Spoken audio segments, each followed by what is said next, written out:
ఓటమి భయంతోనే వైసీపీ అల్లర్లు సృష్టించిందని ఆరోపించారు మాజీ మంత్రి అమర్నాథ్ రెడ్డి. దీనికి కౌంటర్ ఇచ్చారు మంత్రి మేరుగ నాగార్జున. దాడుల వెనుక టీడీపీ అధినేత చంద్రబాబు ఉన్నారని ఆరోపించారు.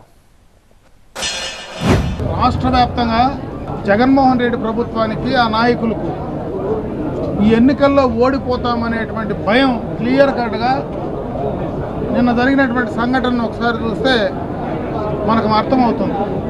మన ప్రాంతంలో ఎప్పుడు కూడా ఇటువంటి రాజకీయాలు లేవు. అంటే ఒకటి కాదు, అన్ని నియోజకవర్గాల్లో పొంగునూరులో చూస్తే అక్కడ ఒక రకం, తిరుపతిలో చంద్రగిరిలో చూస్తే ఇక్కడ ఒక రకం, ప్రశాంతంగా ఉండే కుప్పం పలమనేరులో కూడా ఇటువంటి రాజకీయాలు తీసుకొస్తూ ఉంటే జగన్మోహన్ రెడ్డి విధానాలు ఆ యొక్క పార్టీకి సంబంధించినటువంటి నాయకులు ఏ రకమైనటువంటి ఆలోచన ధోరణి ఉందో మరి అర్థం చేసుకోవాల్సినటువంటి పరిస్థితి ఉంది. వారికోస్ వెయిన్స్ వ్యాధికి కేవలం 30 నిమిషాల్లో చికిత్స. కాల్ చేయండి 9989527715. జూన్ 4వ తారీఖున దేశ చరిత్రలో ఆంధ్రప్రదేశ్లో ఒక పెద్ద సునామీ రాబోతా ఉంది.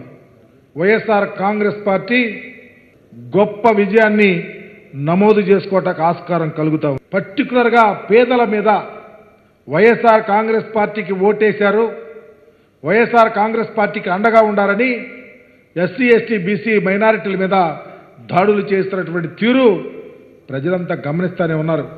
ఉదాహరణకి పల్నాడు జిల్లాలో కొణిజేల్లో కానీ బీసీ మహిళ ఓటేసిందని ఇంటి మీద దాడి చేసి అఘాయిత్యానికి పాల్గొన్నటువంటి పరిస్థితి. రాష్ట్ర వ్యాప్తంగా చంద్రబాబు ఒక ప్రత్యేకమైన కుట్రతో అతను ఆలోచన సరలే ఈ పేదవాళ్ళని బ్రతకనీయకూడదని.